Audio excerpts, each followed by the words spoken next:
जय हिंद एवरीवन। अगर आप अग्निवीर पेपर का तैयारी कर रहे हो तो आप बहुत अच्छे जगह आ चुके हो। यहाँ से आपका तैयारी बहुत अच्छे तरीके से होगा। आज के इस वीडियो में टोटल 50 प्रश्न लिए गए हैं। 15 प्रश्न जीके मतलब सामान्य ज्ञान के रहने वाले हैं और 15 प्रश्न जीएस मतलब सामान्य विज्ञान के रहने वाले हैं और 15 प्रश्न मैथ के रहने वाले हैं और 5 प्रश्न रीजनिंग के रहने वाले हैं। पूरा 50 प्रश्न समाप्त होने के बाद लास्ट में ईमानदारी पूर्वक से कमेंट करके बताना कि इन 50 प्रश्नों में से आपका कितना प्रश्न सही हुआ है। और 2 दिन से आप लोगों का क्लास नहीं आ पा रहा था तो इसके लिए मैं आप सभी लोगों से माफ़ी चाहता हूं। मैं आप लोगों से बार बार बोलते रहता हूं कि जिस दिन क्लास नहीं आ रहा है उस दिन आप लोग मतलब जो भी पढ़े हो साल भर से ना उसको रिवीजन कर लो, एक बार दोहरा लो, क्योंकि अब आप लोगों के पास टाइम नहीं बचा है। आज के इस वीडियो में ना करंट अफेयर्स के कुछ नए नए प्रश्न लाए गए हैं तो उसको आप लोगों को ध्यान से देखना है। काफ़ी इंपॉर्टेंट प्रश्न लिए गए हैं। और जितने भी साथी अग्निवीर पेपर का तैयारी कर रहे हो अभी तक नीलेश डिफेंस कैरियर एप्लीकेशन को प्ले स्टोर से डाउनलोड नहीं किए हो तो फटाक से प्ले स्टोर पर जाओ, Nilesh defence career application download कर लो। अगर आप अभी तक कुछ भी नहीं पढ़े हो ना तो उस एप्लीकेशन में सिर्फ आपको 49 रुपये में 2000 इंपॉर्टेंट जीके जीएस का प्रश्न देखने को मिल जाएगा, 300 स्पेशल जीएस का प्रश्न देखने को मिल जाएगा, टॉपिक वाइज पूरा जीके का प्रश्न देखने को मिल जाएगा और टॉपिक वाइज पूरा जीएस का प्रश्न देखने को मिल जाएगा। इसके अलावा करंट अफेयर्स के भी प्रश्न बाई कोर्स में देखने को मिल जाएंगे। तो आप लोग नीलेश डिफेंस कैरियर एप्लीकेशन से भी अग्निवीर पेपर का तैयारी बहुत अच्छे तरीके से कर सकते हो। वहां से हजारों लोग अग्निवीर पेपर का तैयारी कर रहे हैं और नीलेश डिफेंस कैरियर एप्लीकेशन में आप लोग को सिर्फ 49 रुपये में पूरे 30 मॉक टेस्ट देखने को मिलेंगे। तो उसको भी आप लोगों को लगाते रहना है, ठीक है ना। अब चलते हैं अपने प्रश्नों की तरफ। आपका 2 दिन से क्लास नहीं आया था ना तो एक दिन तो मेरा तबीयत खराब था और एक दिन लाइट की प्रॉब्लम की वजह से आप लोग का क्लास नहीं आ पाया, ठीक है ना। अभी आज भी लाइट नहीं है लेकिन आज हमें इसी तरह से क्लास कराना होगा। आपका सबसे पहला प्रश्न है कि निम्न में से कौन लोकसभा में बहुमत दल का नेता होता है। तो निम्न में से कौन लोकसभा में बहुमत दल का नेता होता है। उपराष्ट्रपति, प्रधानमंत्री, लोकसभा अध्यक्ष, राज्यसभा अध्यक्ष। तो इसका राइट आंसर क्या हो जाएगा, निम्न में से कौन लोकसभा में बहुमत दल का नेता होता है। तो इसका राइट आंसर आपका प्रधानमंत्री हो जाएगा, ठीक है ना। प्रधानमंत्री बहुमत दल का नेता होता है, आप सभी लोगों को पता होना चाहिए। नेक्स्ट प्रश्न की तरफ चलते हैं। आपका नेक्स्ट प्रश्न है कि सिल्का रुसंग, यहाँ पर सिलकीरा सुरंग रहेगा, ठीक है ना। यहाँ पर क्या रहेगा, सिलकीरा सुरंग रहेगा, इसको आप लोग सिलकीरा कर लेना। करंट अफेयर्स का प्रश्न है, नया प्रश्न है आपका। यहाँ पर सिलकीरा रहेगा। सिलकीरा सुरंग से श्रमिकों को बचाने के लिए कौन सा ऑपरेशन चलाया गया। राहत ऑपरेशन, गंगा ऑपरेशन, जिंदगी ऑपरेशन और अजय ऑपरेशन। तो इसका राइट आंसर क्या हो जाएगा, ये जो सिलकीरा सुरंग है ना ये उत्तराखंड में पड़ता है। सिलकीरा सुरंग में कुछ श्रमिक, कुछ मजदूर लोग फंस गए थे तो उन लोगों को वहां से जैसे बचाने के लिए कौन सा ऑपरेशन चलाया गया, तो वो जिंदगी ऑपरेशन चलाया गया, ठीक है ना। और इजराइल और हमास का जब युद्ध हुआ था तो मतलब उस टाइम कौन सा ऑपरेशन चलाया गया था, भारतीयों को वापस भारत लाने के लिए अजय ऑपरेशन चलाया गया था। और गंगा ऑपरेशन के बारे में भी आप लोगों को पता होगा, ठीक है ना। जब यूक्रेन जैसे यूक्रेन और रूस में लड़ाई हुआ तो यूक्रेन से भारतवासियों को भारत लाने के लिए कौन सा ऑपरेशन चलाया गया, तो वो गंगा ऑपरेशन चलाया गया था, ठीक है ना। नेक्स्ट प्रश्न की तरफ चलते हैं। आपका नेक्स्ट प्रश्न है कि 37वें राष्ट्रीय खेलों की पदक तालिका में कौन सा राज्य शीर्षक पर रहा है। गुजरात, गोवा, महाराष्ट्र और हरियाणा। तो इसका राइट आंसर क्या हो जाएगा, 37वें राष्ट्रीय खेलों पदक की तालिका में कौन सा राज्य शीर्ष पर रहा है। इसका राइट आंसर आपका महाराष्ट्र हो जाएगा, ठीक है ना। महाराष्ट्र इसका राइट आंसर हो जाएगा। 37वें राष्ट्रीय खेलों की पदक तालिका में कौन सा राज्य शीर्ष पर रहा है, तो वो महाराष्ट्र हो जाएगा, ठीक है ना। देखो करंट अफेयर्स का प्रश्न है, करंट अफेयर्स से प्रश्न जरूर पूछे जाएंगे और ये भी आपका करंट अफेयर्स का भी है। करंट अफेयर्स का ये भी है, खेलो इंडिया यूथ गेम्स 2023 का आयोजन कहाँ हुआ। खेलो इंडिया यूथ गेम्स 2023 कहाँ हुआ। तमिलनाडु, लेह असम और नॉन ऑफ दीज है। तो इसका राइट आंसर क्या हो जाएगा? ये जो खेलो इंडिया यूथ गेम्स है ना, ये तमिलनाडु में हुआ। खेलो इंडिया यूथ गेम्स कहाँ हुआ? तो तमिलनाडु में हुआ। यहाँ पर क्या दिया है? यहाँ पर दिया है आपका ले, पूछ देगा ना, पूछ देगा जैसे ले खेलो इंडिया विंटर गेम्स, खेलो इंडिया विंटर गेम्स पूछ देगा ना, तो वो ले है और जम्मू कश्मीर दोनों जगह हुआ। आपका यहाँ पर नेक्स्ट प्रश्न है कि नेताजी के नाम से किसे जाना जाता है? महात्मा गांधी, गोपाल कृष्ण गोखले, सुभाष चंद्र बोस और भगत सिंह। तो नेताजी के नाम से किसे जाना जाता है? नेताजी के नाम से सुभाष चंद्र बोस जी को जाना जाता है, ठीक है ना। सुभाष चंद्र बोस जी को नेताजी के नाम से जाना जाता है। उसके बाद से आपका पूछ देगा कि गांधी जी के राजनैतिक गुरु का क्या नाम है? तो गांधी जी के राजनैतिक गुरु का नाम गोपाल कृष्ण गोखले है, ठीक है ना। ये भी आप लोग को पता होना चाहिए। नेक्स्ट प्रश्न है, और इस टाइप के प्रश्न अगले बार पेपर में पूछे गए थे। पंडित जवाहरलाल नेहरू किस राज्य से संबंधित है? महाराष्ट्र, इलाहाबाद, गुजरात और पंजाब है। तो ये जो पंडित जवाहरलाल नेहरू है ना, इनका संबंध किस राज्य से है? इलाहाबाद से है, ठीक है ना। ये आप लोगों को पता होना चाहिए। इलाहाबाद किस नदी के किनारे बसा है? तो इलाहाबाद गंगा नदी के किनारे बसा है। और ये जो महाराष्ट्र दिया है ना, पूछ देगा कि राजीव गांधी जी का संबंध किस राज्य से है? तो आपका राजीव गांधी जी का संबंध किस राज्य से है? राजीव गांधी जी का संबंध महाराष्ट्र से है। पूछ देगा कि महात्मा गांधी जी का संबंध किस राज्य से है? तो महात्मा गांधी जी का संबंध किस राज्य से है? आपका महात्मा गांधी जी का संबंध गुजरात से है। पूछ देगा भगत सिंह जी का संबंध किस राज्य से है? तो भगत सिंह जी का संबंध किस राज्य से है? आपका भगत सिंह जी का संबंध पंजाब से है, ठीक है ना। आपका नेक्स्ट प्रश्न यहाँ पर दिया है कि मिलन एक्सरसाइज भारतीय नौसेना के साथ आयोजित किया गया। मतलब ये जो मिलन एक्सरसाइज है, ये भारतीय नौसेना के साथ कहाँ पर आयोजित किया गया? राजस्थान, विशाखापट्टनम, गुजरात और नॉन ऑफ दीज है। तो इसका राइट आंसर क्या हो जाएगा? मिलन एक्सरसाइज भारतीय नौसेना के साथ कहाँ आयोजित किया गया? तो विशाखापट्टनम इसका राइट आंसर हो जाएगा, ठीक है ना। और पूछ देगा कि वायु शक्ति एक्सरसाइज कहाँ पर आयोजित किया गया? वायु शक्ति मतलब IAF इंडियन एयर फोर्स पूछ देगा।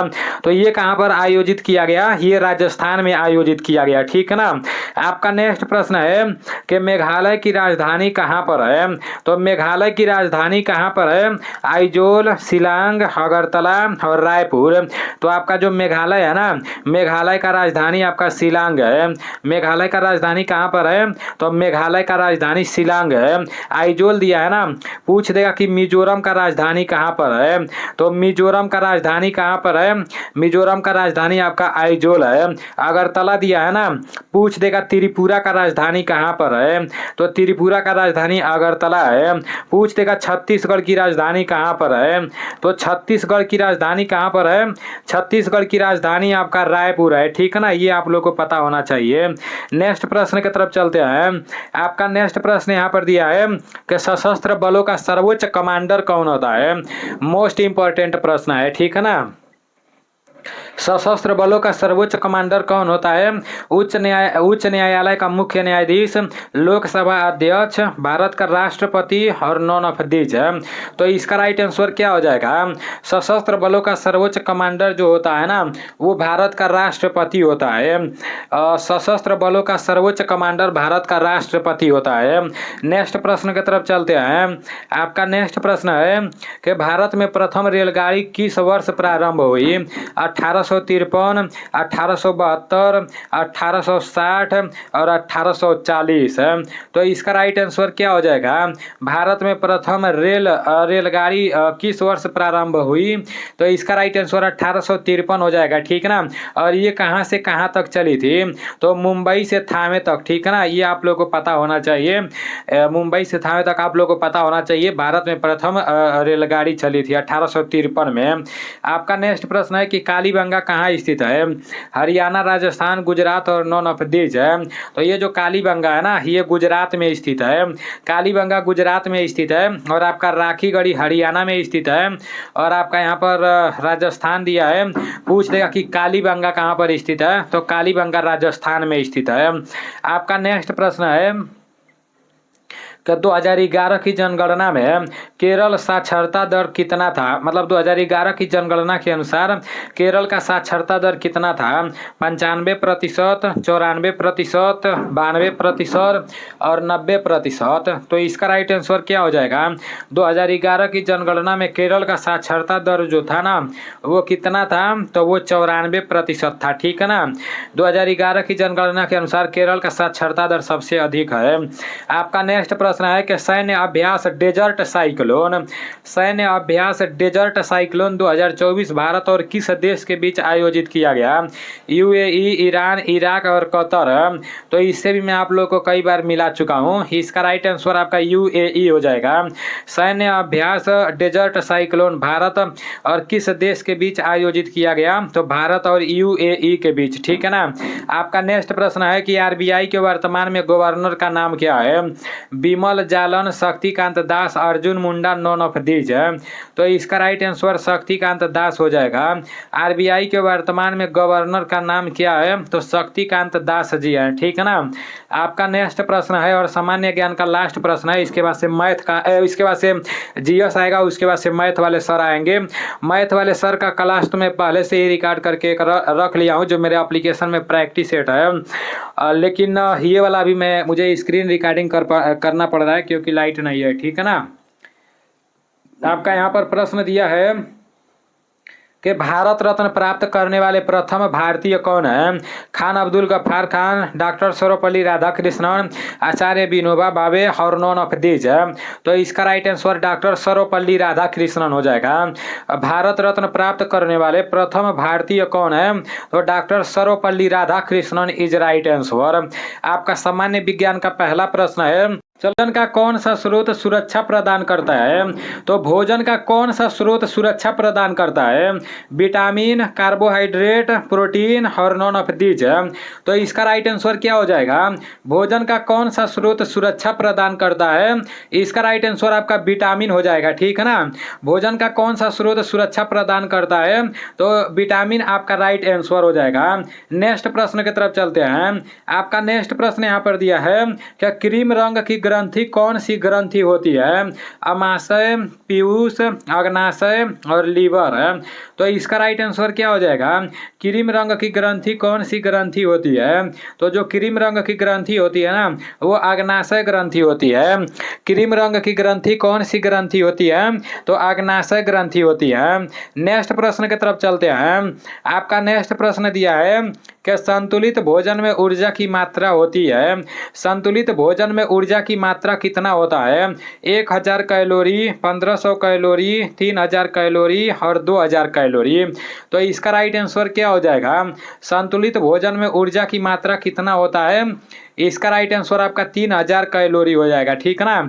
संतुलित भोजन में ऊर्जा का मात्रा आपका 3000 कैलोरी होता है। संतुलित भोजन में ऊर्जा का मात्रा आपका 3000 कैलोरी होता है। आपका नेक्स्ट प्रश्न यहाँ पर है कि आनुवांशिकी का जनक किसे कहते हैं, तो आनुवांशिकी का जनक किसे कहते हैं, मेंडल को, मार्गन को, जॉनसन को और अरस्तु को। तो इसका राइट आंसर आपका मेंडल हो जाएगा। आनुवांशिकी का जनक किसे कहा जाता है, तो मेंडल को आनुवांशिकी का जनक कहा जाता है। आपका नेक्स्ट प्रश्न है कि सीएनजी गैस का प्रमुख घटक है एथेन, ब्यूटेन, मीथेन और प्रोपेन।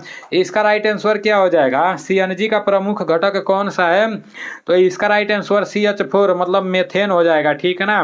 CH4 का मतलब मेथेन होता है। सीएनजी का प्रमुख घटक मेथेन होता है। आपका नेक्स्ट प्रश्न है कि सबसे मीठी प्राकृतिक शर्करा है सुक्रोज, फ्रक्टोज, कार्बोहाइड्रेट और नॉन ऑफ दीज। तो इसका राइट आंसर क्या हो जाएगा, सबसे मीठी प्राकृतिक शर्करा जो है ना वो फ्रक्टोज है। सबसे मीठी प्राकृतिक शर्करा फ्रक्टोज है। ठीक है ना। आप सभी लोगों को पता होना चाहिए। आपका नेक्स्ट प्रश्न है कि एड्स किससे फैलता है, विषाणु से, जीवाणु से, वायरस से और कवक से। तो एड्स किससे फैलता है, एड्स आपका विषाणु से फैलता है। ठीक है ना। ना। एड्स किससे फैलता है? विषाणु से फैलता है। एड्स दिवस 1 दिसंबर को मनाया जाता है। एड्स दिवस 1 दिसंबर को मनाया जाता है, ठीक है ना। आपका नेक्स्ट प्रश्न है कि प्रोटीन की खोज किसने की? तो प्रोटीन की खोज किसने की? Louis Pasteur, Mulder, Edward Jenner और जॉनसन है। तो इसका राइट आंसर क्या हो जाएगा? प्रोटीन की खोज किसने की? तो प्रोटीन की खोज मुल्डर ने की। प्रोटीन की खोज किसने की? तो प्रोटीन की खोज मुल्डर ने की, ठीक है ना। नेक्स्ट प्रश्न की तरफ चलते हैं। आपका नेक्स्ट प्रश्न है कि मानव मस्तिष्क का कौन सा भाग सूचना की चेतना भंडारण करता है? मानव मस्तिष्क का कौन सा भाग सूचना की चेतना भंडारण करता है? सेरिब्रम, प्रामस्तिष्क, अनुमस्तिष्क और नॉन ऑफ दीज, इनमें से कोई नहीं। तो इसका राइट आंसर क्या हो जाएगा? मानव मस्तिष्क का कौन सा भाग सूचना की चेतना भंडारण करता है? इसका राइट आंसर आपका सेरिब्रम हो जाएगा, ठीक है ना। Cerebrum is right answer. आपका नेक्स्ट प्रश्न है यहाँ पर कि सर्वप्रथम क्लोन किस जीव में पाया गया था? तो सर्वप्रथम क्लोन किस जीव में पाया गया था? बकरी, गाय, ऊंट और भेड़। तो इसका राइट आंसर क्या हो जाएगा? सर्वप्रथम क्लोन किस जीव में पाया गया था? तो इसका राइट आंसर आपका भेड़ हो जाएगा। कई बार ये प्रश्न आप लोग के सामने आ चुका है और ये प्रश्न पूछा जा चुका है, ठीक है ना। आपका नेक्स्ट है कि आंख के द्वारा स्पष्ट देखने की न्यूनतम दूरी कितनी होती है? आंख के द्वारा स्पष्ट देखने का 17 सेंटीमीटर, 25 सेंटीमीटर, 20 सेंटीमीटर और 10 सेंटीमीटर। तो इसका राइट आंसर क्या हो जाएगा? इसका राइट आंसर 25 सेंटीमीटर हो जाएगा। आप लोगों को भरोसा नहीं होगा, पहलवान भाई अग्निवीर का पेपर अभी नहीं दिया है, पहली बार फॉर्म भरा है और पता है क्या बोल रहा है कि हम तो आखिया मून के पेपर पास कर देंगे। तो देखते हैं क्या होता है।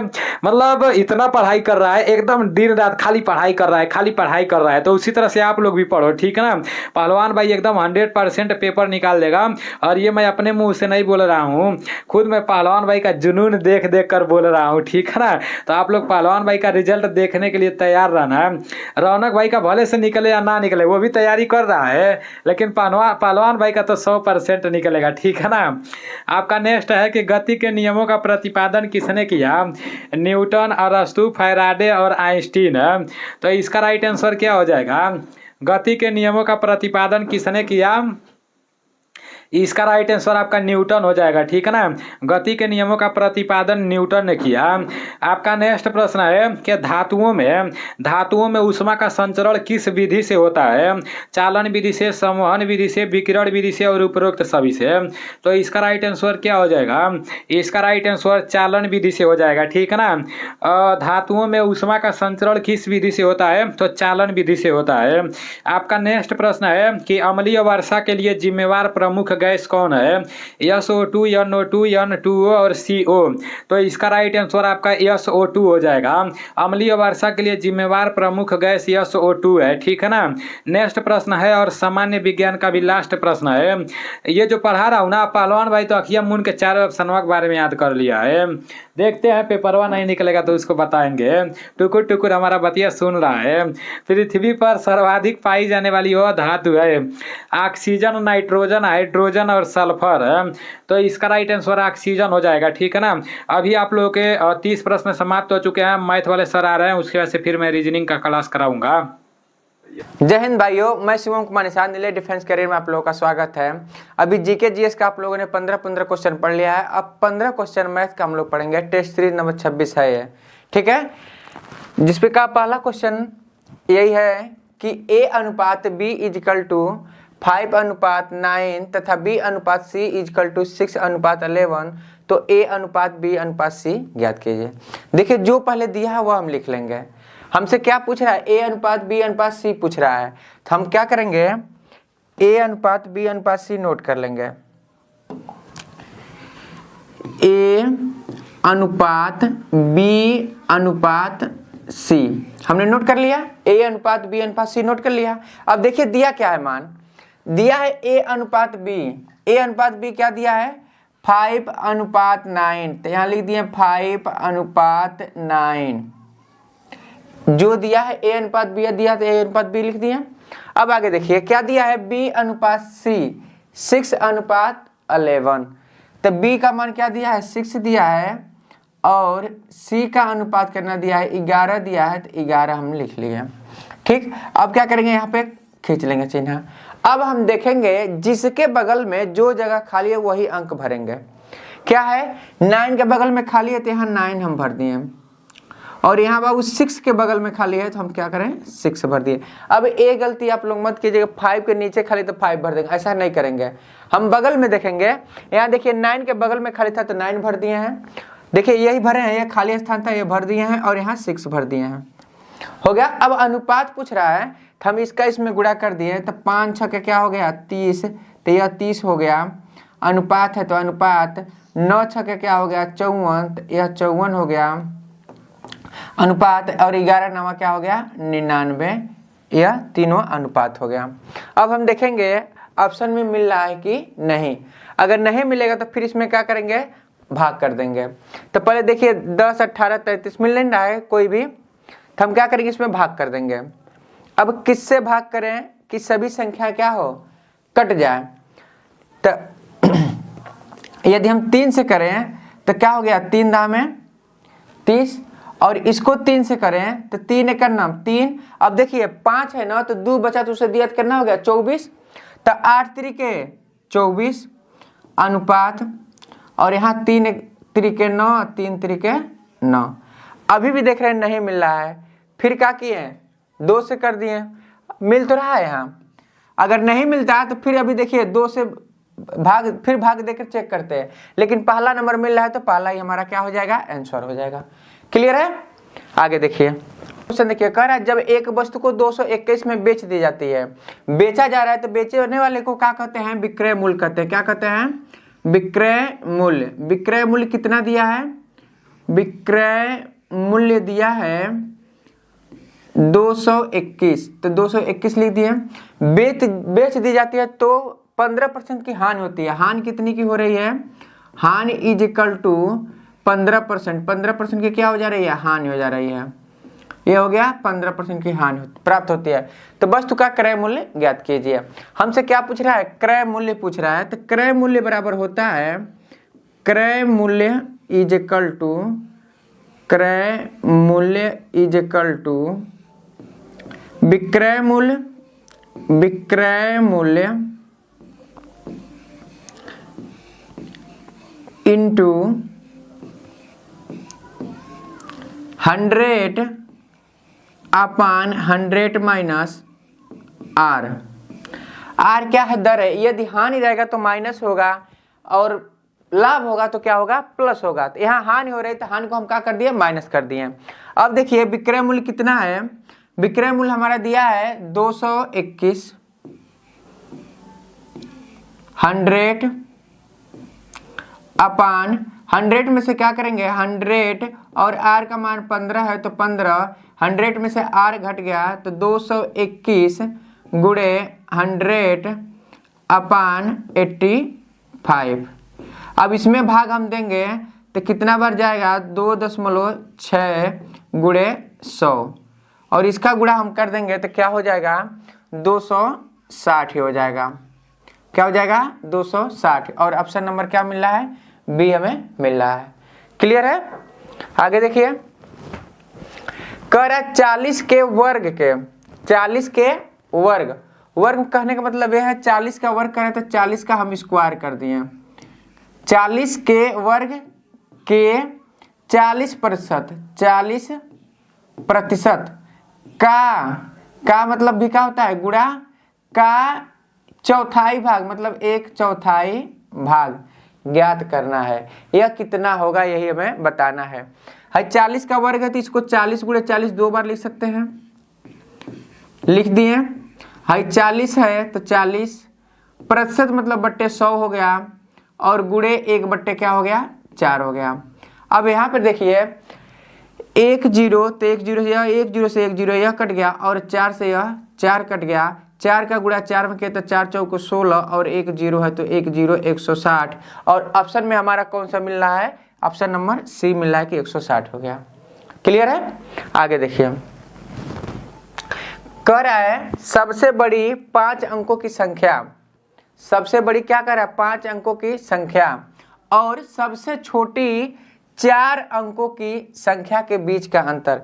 देखिए क्या कह रहा है, सबसे बड़ी पहले हम क्या करेंगे, 4 अंकों की संख्या लिख लेंगे, फिर उसके बाद सबसे छोटी 4 अंकों की संख्या लिख लेंगे, उसके बाद उसके बीच का अंतर हमसे पूछ रहा है। क्या पूछ रहा है? अंतर। अंतर मतलब क्या होता है? घटाना होता है। सबसे पहले हम क्या करेंगे, 5 अंकों की सबसे बड़ी संख्या लिखेंगे, तो क्या लिखेंगे, 9 9 9 9 9। ये 5 अंकों की सबसे बड़ी संख्या हो गई। अब क्या कह रहा है, सब 5 अंकों की सबसे बड़ी 5 अंकों की संख्या और सबसे छोटी 4 अंकों की संख्या। देखिए छोटी का 4 ही अंकों का पूछ रहा है, तो यहाँ 1 लिख दिए और यहाँ पे 4 हम 0 लिख दिए 3, और यह हो गई 4 अंकों की सबसे छोटी संख्या। अब इसका अंतर पूछ रहा है, तो अंतर मतलब क्या होता है, घटाना, तो यहाँ घटाना का चिन्ह लगा दिए। और बाबू 9 में से 0 घटा तो 9, यहाँ भी 9 है, 9 में से 0 घटा तो 9, 9 में से 0 घटा तो 9, और 9 में से 1 घटा तो 8, और यहाँ 9 है तो 9, 9 8 फिर 999। तो देखेंगे 9 8 999, ऑप्शन नंबर सी हमें मिल रहा है। क्लियर है? आगे देखिए, कर 47 141 और 188 का लौसा ज्ञात करना है। तो हम लिख देंगे 47 141 और 188, इसका हमें क्या करना है, लौसा निकालना है। तो 47 का हम जब खंड करेंगे, गुणनखंड विधि से सीधा सीधा निकाल देंगे। 47 का खंड करेंगे तो 47 का क्या हो जाएगा, 47 देखेंगे किससे कट रहा है, और 141 को भी चेक करेंगे किससे कट जा रहा है। तो यहाँ हो जाएगा 7 त्रिक 21 और 4 तिहाई 12 14, तो यहाँ हो गया 1 गुणे 47, यहाँ हो गया 3 गुणे 47, और इसमें भी देखेंगे 47 से कट जा रहा है 188, तो इसमें भी करेंगे तो 4 बार करेंगे तो 7 चौको 28 और 4 चौको 16, 16 2 18, यहाँ हो गया 4 × 47। तो देख रहे हैं सब में कॉमन क्या मिल रहा है, 47, तो पहले हम क्या लिख दिए, 47 लिख दिए, गुणे 3 गुणे 4, यही हमारा क्या है, एलसीएम है, एलसीएम। अब इसका क्या करेंगे, सिंपल बस गुणा कर देना है। तो 47 में 4 3 का गुणा किए हैं, 47 में देखिए 3 का गुणा किया गया तो क्या आ गया है 141, और इसमें हम क्या किए हैं, 4 का गुणा कर दिए हैं, तो 4 1 4, 4 चौको 16 6 हासिल 1, 4 1 4 और 1 क्या हो जाएगा 5, तो यह हो गया 564। और इसमें ऑप्शन में देखेंगे हमारा 564 नंबर कौन आया, तो एकदम पहला मिल रहा है 564। क्लियर है? आगे देखिए, कह रहा 2.56 प्लस 25.6 प्लस 2.56 प्लस 0.256 प्लस 0.0256 प्रश्नवाचक चिन्ह, इसका मान हमें निकालना है। सबसे पहले जो फ्रेश दिया है उसको हम लिख लेंगे। क्या दिया है, 256 लिख लिए। अब उसके बाद से देखेंगे दशमलव कितने अंक बाद है, तो देखिए 25.6 है, तो 25.6 लिख लिए। यहाँ दशमलव हम 0 लिख सकते हैं, चाहे जितना मन करें, ठीक है। फिर 2.5 है, तो 2.5 और 6, 1 0 यहाँ भी बढ़ा लिए। फिर क्या है 0.256, तो 1 1 0 हर 3 अंक तक है, तो 3 अंक तक बढ़ा लिए। फिर देखिए 4 अंक तक है, तो 1 1 0 फिर बढ़ा लिए 4 अंक तक, इसमें कोई दिक्कत नहीं, 0 हम जितना चाहे उतना बढ़ा सकते हैं, 2 और 0.00256, यही है ना। अब इसको जोड़ेंगे तो यह हो गया 6, और इसमें जोड़ेंगे तो 6 5 11 के 1 हासिल 1, और 6 5 11, 11 2 13 और 1 14, 14 के 4 हासिल 1, 6 5 11, 11 2 13 और 1 14, 14 के 4 हासिल 1। तो देखेंगे 4 4 1 6, 4 4 1 6 इसमें मिल रहा है, और इसको जोड़ेंगे तो 6 5 11 1 11 2 13 1 14, 14 के 4 फिर हासिल क्या हो गया 1, 5 2 7 और 1 8 284, यही ऑप्शन नंबर डी हमारा मिल रहा है, तो यही हो जाएगा। सिंपल, जब भी जोड़ ऐसे मिले तो क्या करेंगे, पहले सबसे बड़ी संख्या लिखेंगे, दशमलव के बाद आप फ्री हैं, जितना चाहे उतना जीरो लगा सकते हैं। हमें आवश्यकता हो रही थी अधिकतम देखिए 4 अंक तक, तो यहाँ 4 जीरो हम लगा दिए। अधिकतम देखेंगे कितने अंक तक दशमलव है उतना हम जीरो बढ़ा सकते हैं, जिसमें दशमलव नहीं है उसमें। ठीक है, आगे देखिए हम कह रहे एक अधिकारी और एक क्लर्क के मासिक वेतन, अधिकारी और क्लर्क का है, तो यह गवर्नमेंट वाला है अधिकारी और यह है क्लर्क। अधिकारी,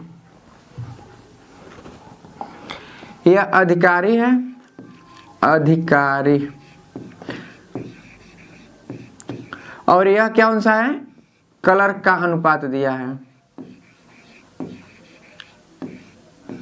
ये दिया है अधिकारी और क्लर्क का अनुपात दिया है। क्या दिया है, 11:4 है ना बाबू।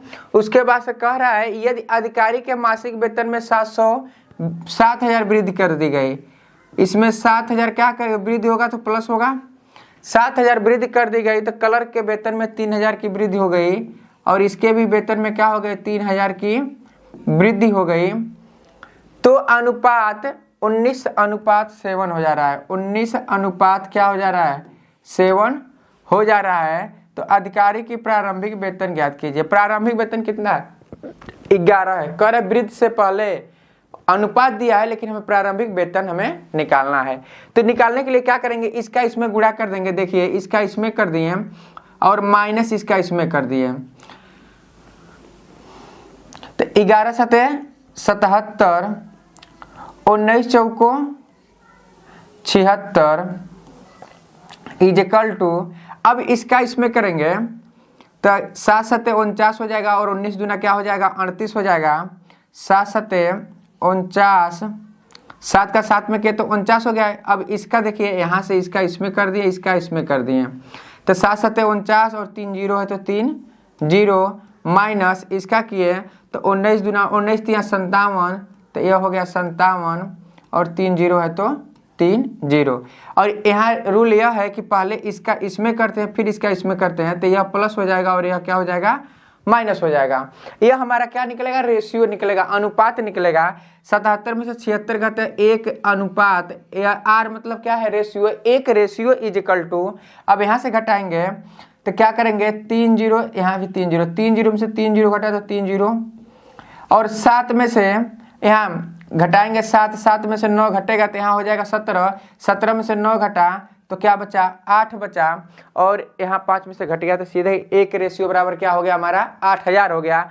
अब इस 8,000 का हमसे क्या पूछ रहा है, अधिकारी का, तो 11 में लाके गुणा कर देंगे। इस 8,000 का लाके यहाँ से इस 11 में हम गुणा कर देंगे तो अधिकारी की हो जाएगी 11 × 8,000, 8,000, तो 11/88,000 हमारा क्या हो जाएगा, अधिकारी का प्रारंभिक वेतन हो जाएगा।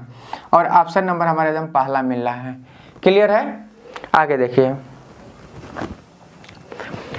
कह रहा है 12, यहाँ देखिए 12 - 8 भागा 2 - 16 का -2 प्लस 3 × 5 × -4, यही है ना बाबू। सबसे पहले हम क्या करेंगे, बार देखेंगे, बार नहीं है तो फिर देखेंगे का, तो का गुणा करेंगे और इसका इसमें भाग दे देंगे, तो 12 - 2 का भाग 8 में देंगे तो क्या हो जाएगा, 4, 4 दूना क्या हो जाएगा, 8 हो जाएगा, माइनस अब 16 का मतलब गुणा, तो 16 दूना 32, तो सीधे यहाँ क्या कर दे रहे हैं, 32 लिख दे रहे हैं। 16 दूना क्या हो जाएगा, माइनस का 32 प्लस, अब इसका इसमें गुणा किए तो 5 × 15, 15 में से 4 घट जाएगा तो कितना बचेगा, 11, 15 में से 4 घटा तो यह हो गया प्लस का 11, और यह मझोला कोष्ठक। 12 में से 4 घटा तो कितना हो गया, 8, माइनस यहाँ देखिए 32, अब 32 में से 2 में से 1 घटा तो 1 बचा, 3 में से 1 घटा तो क्या बचा, 2 बचा, और यह माइनस और यह माइनस क्या हो जाएगा, प्लस हो जाएगा। तो 8 + 21, 8 1 9 और 2 तो 29 प्लस का हो जाएगा और 29 ऑप्शन नंबर पहला में क्या हो रहा है, मिल रहा है। क्लियर है। कह रहा है एक वर्ग का परिधि 64 सेमी है तो इसका क्षेत्रफल ज्ञात कीजिए। परिधि क्या होता है, परिधि होता है 4 भुजा। क्या होता है, 4 भुजा इक्वल टू क्या दिया है, 64 दिया है, ये दिया है। परिधि, वर्ग की परिधि क्या होती है, परिधि या परिमाप 64 4 भुजा होता है और यह 64 दिया है। तो इसको हम काट दिए तो 16 चौको 64, भुजा कितना हो गया, भुजा हमारा हो गया 16। अब कह रहा है हमसे, ये क्या पूछ रहा है, क्षेत्रफल। क्षेत्रफल क्या होता है, भुजा स्क्वायर होता है। क्या होता है, भुजा का स्क्वायर, और भुजा यहाँ कितना है 16, तो हम क्षेत्रफल कहेंगे एरिया बराबर 16 का स्क्वायर या 16 गुणे 16, और इसका गुणा हम करेंगे 16 का 16 में तो क्या हो जाएगा 256 सेंटीमीटर स्क्वायर। पहला एकदम ऑप्शन आ रहा है 256 सेंटीमीटर स्क्वायर। ठीक है, ऑप्शन नंबर एकदम पहला मेरा मिल रहा है। आगे देखिए, कह रहा है एक वस्तु का क्रय मूल्य तथा क्रय मूल्य। यहाँ देखिए टाइपिंग में मिस्टेक है थोड़ा सा, क्योंकि क्रय मूल्य नहीं हो सकता है। क्या पूछ रहा है, हानि पूछ रहा है। हानि कब होती है, हानि हमारी कब होती है, जब क्या करें हम क्रय में से विक्रय को घटा दें और जब कम आ जाए तभी तो होगा। तो यह हमारा क्या हो जाएगा, यह क्रय मूल्य हो जाएगा। क्रय मूल्य को हम सीपी कहते हैं और इसको क्या कहते हैं, ईएसपी कहते हैं, विक्रय मूल्य हो जाएगा। तो अब यहाँ से ध्यान से देखिए, तो हमारा यह क्रय मूल्य नहीं, यह होगा विक्रय मूल्य। क्या हो जाएगा, विक्रय मूल्य, विक्रय मूल्य होगा। तो अब क्वेश्चन देखिए, कह रहा है यह विक्रय मूल्य और क्रय मूल्य। तो क्रय मूल्य क्या दिया है, सीपी हमारा दिया है 2150, ईएसपी कितना दिया है 1333। तो हमें क्या हानि निकालना है, तो हानि हमारी आराम से निकल जाएगा। हानि इज इक्वल टू देखिए 0 में से 3 घटा तो 10, 10 में से 3 घटा तो क्या हो गया 7, और यहाँ बचा 4, 4 में से 3 घटा तो 1, और यहाँ बचा कितना 1, 1 में से 3 घटेगा नहीं तो 11, 11 में से 3 घटा तो क्या हो गया 9, 11, 11 में से 3 घटा तो 8 बचेगा। ठीक है, तो 817 हमारा इस तरह से हमारा क्या हो गया, 817 रुपया की हानि हो रही है। हमसे हानि प्रतिशत पूछ रहा है, तो हानि प्रतिशत बराबर फार्मूला क्या है, हानि प्रतिशत इज इक्वल टू हानि अपान क्रय मूल्य, हानि अपान क्रय मूल्य इंटू 100, यही ना, इंटू 100। हानि कितने की हो रही है 817 गुणे 100 2150, 1 0 से 1 0 क्या हो गया, कट गया। अब इसमें हो जाएगा 81 70 हो जाएगा, और इसको काटेंगे तो आराम से 38 बार में कट जाएगा। कितने बार में 38, और यह हो जाएगा 38%। ऑप्शन नंबर हमारा है 1 हो जाएगा। क्लियर है। आगे देखिए, कह रहा है एक आदमी 5 घंटे एक यात्रा पूरी करता है। वह यात्रा को पहले आधे भाग को 21 किलोमीटर प्रति घंटा की गति से, दूसरे भाग को 24 किलोमीटर प्रति घंटा की गति से यात्रा करता है। यात्रा की कुल दूरी ज्ञात कीजिए। सिंपल समझिए, एक व्यक्ति है, यह हमारा व्यक्ति हो गया। अब इसको यात्रा करना है यहाँ से यहाँ तक का। सपोज कर लिए यह कोई क्या है, घर है, ठीक है, यहाँ तक इसको यात्रा करना है। देखिए 5 घंटे में एक यात्रा पूरा करता है। पूरा टाइम कितना लग रहा है 5 घंटा। वह यात्रा के पहले आधे भाग को 21 किलोमीटर प्रति घंटा की चाल से चल रहा है। यहाँ से यहाँ आधा यह मध्य हो गया तो यह दूरी x हो गया, पूरा दूरी x हो गया तो यह हो गया x/2, यह हो गया x/2। आधा आधा यही तो होंगे। आप देखिए पूरा डिस्टेंस x हो गया तो यह x/2 हो गया, यह भी x/2 हो गया। अब पहला दूरी कितना चल रहा है 21 किलोमीटर प्रति घंटा की चाल से चल रहा है। समय कितना लगेगा, मान लिए t समय लग रहा है, क्योंकि समय तो हमारा सब बराबर हो जाएगा। इसे कितना समय लग रहा है T1 समय यहाँ लग रहा है, T2 समय यहाँ लग रहा है। तो यदि हम यहाँ से निकालें T बराबर समय बराबर क्या हो जाएगा, दूरी बट्टे चाल हो जाएगा, यह T1 हो जाएगा। तो दूरी T1 के लिए क्या हो जाएगा, दूरी x/2 हो गया और चाल कितना दिया है यहाँ 21 किलोमीटर प्रति आवर्स, 21 हो गया और यह 2 नीचे आ गया तो x/21 दूना क्या हो जाएगा 42 हो जाएगा। यह दूरी हो गई, T1 समय हो गया या घंटा कह सकते हैं। ठीक इसी प्रकार से T2 निकाले तो T2 के लिए भी दूरी तो कितना हो जाएगा x/2 हो जाएगा, किंतु स्पीड कितना हो जाएगा, स्पीड 24 किलोमीटर प्रति घंटा है, तो इसे लिख दिया 24 किलोमीटर प्रति घंटा। 24 दूना क्या हो गया T2 बराबर x अपान क्या हो जाएगा 24 दूना 48 हो गया। अब कुल समय कितना लग रहा है T1 plus T2 is equal to को घंटा 5 घंटा है, तो हम 5 घंटा के बराबर कर दिए। अब यहाँ से देखिए क्या हो गया, T1 कितना है x अपान 42 है और यहाँ पे x अपान क्या है 48 है, इजिकल टू क्या है 5 है, यहाँ से x कॉमन ले लिए हम तो क्या आ गया 42 गुणे 48 और इसका ऊपर गुणा कर लिए तो 48 प्लस 42 इजिकल टू 5। अब हमें x का मान निकालना है तो इसको जोड़ के इसको ऊपर कर लेंगे तो x बराबर क्या हो जाएगा, हम जोड़ेंगे तो 8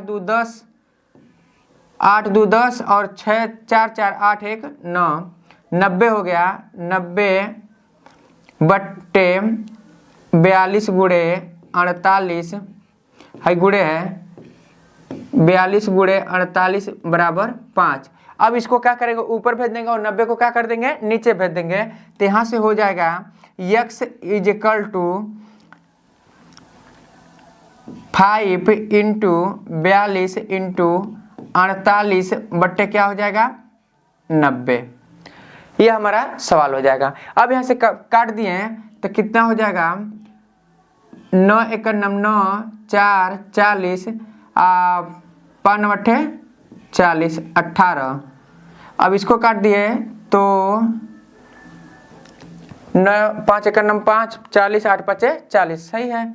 और इसे 2 से काट दिए तो 2 9 18, इसको काट दिए तो 2 दूना 4 2 चौको 8 और इसको 3 से काट दिए तो 3 3 के 9 और 3 1 9 3 और 3 चौको 12 और 3 8 24 14 8 8 चौको 32 के 2 हासिल 3 8 1 9 8 3 11 112 किलोमीटर प्रति घंटा की स्पीड से पहला ऑप्शन हो जाएगा। ठीक, यह विस्तार से था, ट्रिक से सीखिए। इसी सवाल को ट्रिक से लगाना हो तो हम क्या करेंगे, एक बार इसका स्क्रीनशॉट ले लीजिए, ट्रिक से देख लीजिए। ट्रिक से सीधे यहाँ पे हम क्या करेंगे, यह जब भी स्पीड पूछा है हमसे कह दोनों को जोड़ के 5 घंटा, तो हम क्या कर लेंगे, यहाँ देख रहे हैं आधा कह रहा है तो x अपान इसको क्या कर लेंगे 21 दूना 48 कर लेंगे, 21 दूना 42 कर लेंगे अब प्लस फिर x अपान क्या हो कर लेंगे 24 दूना 48 करके 5 घंटा कर लेंगे। इसके बराबर बस इसी को सॉल्व करने हमारा आ जाएगा, ये ट्रिक से हो जाएगा तुरंत। ठीक है, आगे देखिए। कह रहे एक वस्तु को 960 में बेचने पर उस अर्जित प्रतिशत लाभ 20% था, तो वस्तु का लागत मूल्य ज्ञात कीजिए। हमसे लागत मूल्य पूछ रहा है और क्या दिया है विक्रय मूल्य हमें दिया है, कहने मतलब विक्रय दिया है, क्रय हमसे क्या कर रहा है पूछ रहा है और दिया है कितना 20%। अब 20% है, 20% को क्या लिख सकते हैं 1/5 लिखेंगे। क्या लिखेंगे 1/5। अब इस कितना 20% लाभ हो रहा है तो 6 का होगा, तो 6 रेशियो बराबर क्या हो गया 96, यही हो गया। अब इसको 6 से काट दिए तो क्या हो जाएगा 6 × 9 6 हो गया और कितना बचा 4 3 हो गया 36, 6 6 के 36 160। 160 में 5 का गुणा कर देंगे तो 5 गुणे 160, 16 5 कितना हो गया 80, 16 5 80 हो गया तो 800 हमारा क्रय मूल्य हो गया, ऑप्शन नंबर सी हो गया। क्लियर है, आगे देखिए। कह रहा 4% प्रति वर्ष साधारण ब्याज की दर से 5 वर्ष है तो इतना रुपए के निवेश करने पर ब्याज क्या होगा। तो हम SI बराबर साधारण ब्याज बराबर क्या पढ़े हैं मूलधन, मूलधन को P कहते हैं, दर को R कहते हैं, समय को क्या कहते हैं T, अब बट्टे क्या हो जाएगा 100 हो जाएगा। ठीक, P कितना है दिया है, P दिया है 5 वर्ष में 4%, 3750 दिया है, P दिया है 3750, दर कितना दिया है, दर दिया है 4%, 4% गुणे वर्ष कितना दिया है 5 बट्टे क्या हो गया 100 हो गया, 1 0 से 1 0 कट गया। अब 20 5 इसको कर दे, 4 5 से क्या हो जाएगा 20, और इस 0 से इसको भी हम काट दिए और बस इसमें 2 का हम गुणा कर दें तो 5 दूना 10, 7 दूना 14, 14 और 1 का हो गया 15, 15 के 5 हासिल 1, और 3 दूना 6 और 1 क्या हो जाएगा 7, तो यह हो गया 750 रुपये। यह हमारा 750 रुपये ब्याज हो जाएगा। और ऑप्शन नंबर कौन सा मिल रहा है, डी मिल रहा है। क्लियर है, आगे देखिए। वह छोटी से छोटी संख्या कौन सी है जो 12, 20 और 24 के द्वारा विभाजित किए जाने पर प्रत्येक दशा में शेषफल 8 बचे। तो जब शेषफल 8 बच रहा है तो हम क्या करेंगे, 12, 20 और 24 का हम क्या करेंगे एलसीएम निकालेंगे। एलसीएम निकालेंगे तो हम देख रहे हैं किससे काटे, 2 से काट दे तो 2 छक्के क्या हो गया 12, और 10 दूना 20 और 12 दूना क्या हो जाएगा 24। फिर क्या करें, 2 से काट दिए तो 2 3 6, 2 5 10 और 2 छक्के 12, एक बार और 2 से काट दिए तो यह 3 कटेगा नहीं, 5 कटेगा नहीं और यह हो जाएगा 2 3 6। अब 3 से काटे तो यह भी 1, यह भी 1, यह 5 हो गया, और इसको 5 से काट दिए तो क्या हो गया पूरा खत्म हो गया। अब 5 आ गया तो 5 को 2 में गुणा करके क्या कर लेंगे, पहले 10 कर लेंगे। अब गुणा जो बचा उसका करेंगे तो 2 दूना 4, 4 3 12, 12 लिख दिए और 1 0 बढ़ गया 10। प्रत्येक दशा में शेषफल कितना बच रहा है 8 बच रहा है, तो हम क्या करेंगे इसमें 8 जोड़ देंगे। 8 अब जोड़ दिए तो क्या हो गया 128 हो गया। अब किसी भी संख्या से भाग देंगे, इससे दें या इससे दें या इससे दें, तीनों से किसी से भाग देंगे तो हमेशा शेषफल 8 बचेगा। ठीक है, तो और ऑप्शन नंबर कौन सा मिल रहा है 128, ऑप्शन नंबर बी मिल रहा है। ठीक है, 2 दूना 4, 4 3 बार। ठीक है, आगे देखिए। कह रहे सबसे बड़ी 4 अंकों वाली संख्या क्या है, सबसे बड़ी 4 अंकों वाली संख्या क्या है जो 15, 25 और 35 से प्रत्येक के द्वारा विभाजित करने पर योगफल कितना आ रहा है, हमारा योग है, कितना योग आएगा यही हमसे पूछ रहा है। तब सबसे पहले हम बड़ी 4 अंकों की बड़ी संख्या क्या लिखेंगे 9999, यह 4 अंकों की सबसे बड़ी संख्या है। अब क्या करेंगे, इसमें क्या दिया है 15 दिया है, 15, 25 और 35 का एलसीएम निकालेंगे। एलसीएम निकालेंगे तो किससे काटेंगे, 5 से काटें तो 5 तिहाई 15, 5 5 25, अब 5 7 35। फिर क्या किए 5 से काट दिए तो यह 3 नहीं कटेगा, यह 1 हो गया, यह 7। अब क्या किए 3 से काट दिया और फिर 7 से काट दिए तो यह हमारा पूरा कट गया, पूरी वैल्यू कट गई। अब यहाँ से कटने के बाद हम क्या किए, इसका गुणा कर लिए तो कितना हो गया 5 5 25, 25 तिहाई 75, 75 का गुणा 7 में करेंगे, 75 गुणे 7, 7 5 35 के 5 हासिल 3, 7 7 49, 49 और 3 कितना हो जाएगा 52, तो 500 क्या हो गया 25 हो गया। 525 का इसमें भाग कर देंगे, 525 का भाग करेंगे, जो शेषफल बचेगा उसी को लेकर क्या करेंगे बड़ी संख्या में से घटा देंगे, वही हमारा क्या हो जाएगा आंसर हो जाएगा। तो अब इसमें भाग करेंगे तो देखिए यहाँ 2 3 अंक लिए थे, यहाँ भी 3 अंक लिए थे, एक बार जाएगा तो कितना हो जाएगा 525 हो गया।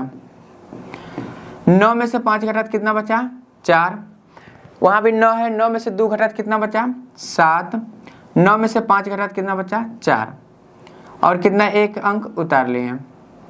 अब इसमें फिर भाग देंगे तो कितनी बार जाएगा 8 5 40, 8 6 48, 6 बार ले जा रहे हैं।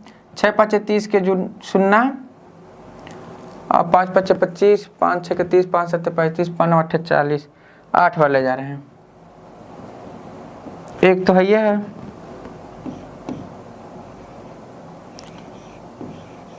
नौ बार ले जा रहे हैं। देखिए 9 5 45 के 5 हासिल 4, 9 दूना 18, 18 और 4 कितना हो गया 22, 22 के 2 हासिल 2, और 9 5 45, 45 2 47।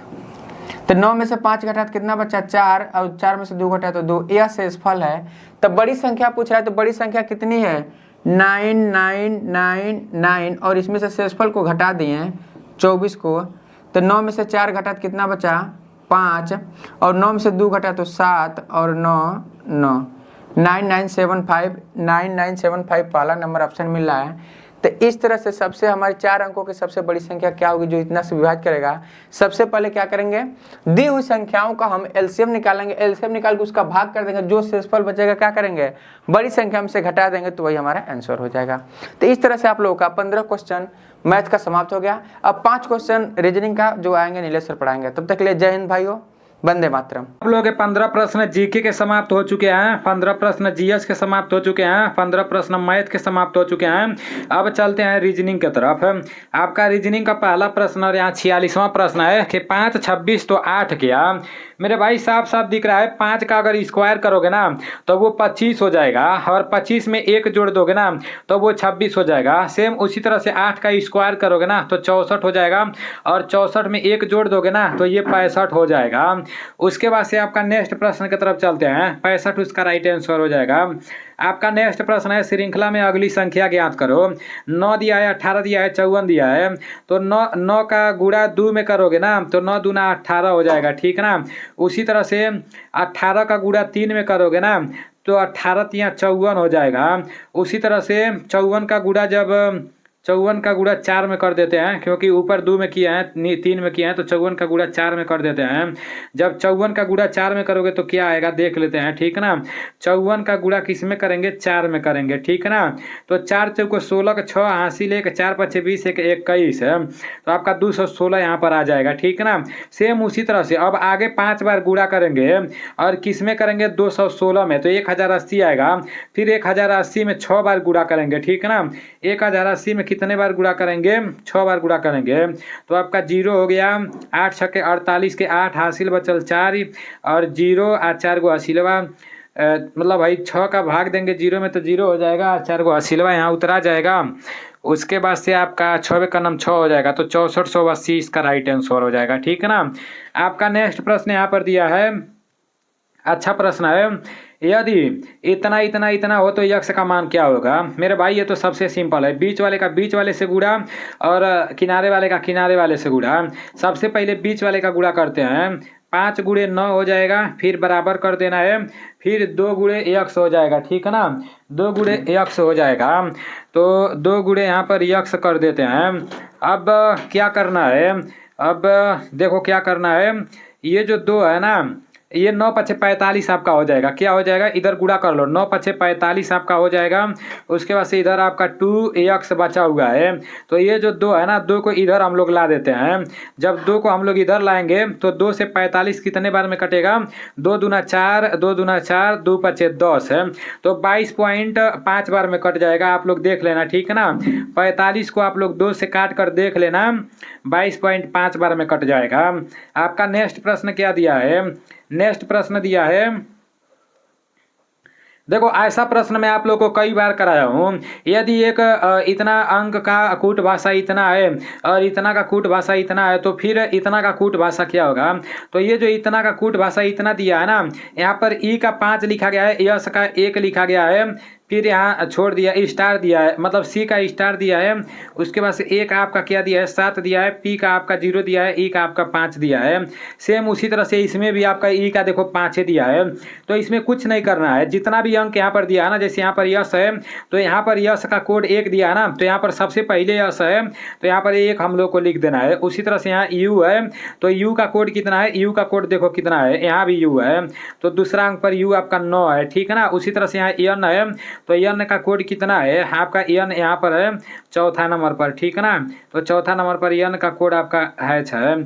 उसके बाद से आर का कोड कितना है, आर का कोड तीसरा नंबर पर है, तीसरा नंबर आपका 2 है आर का कोड।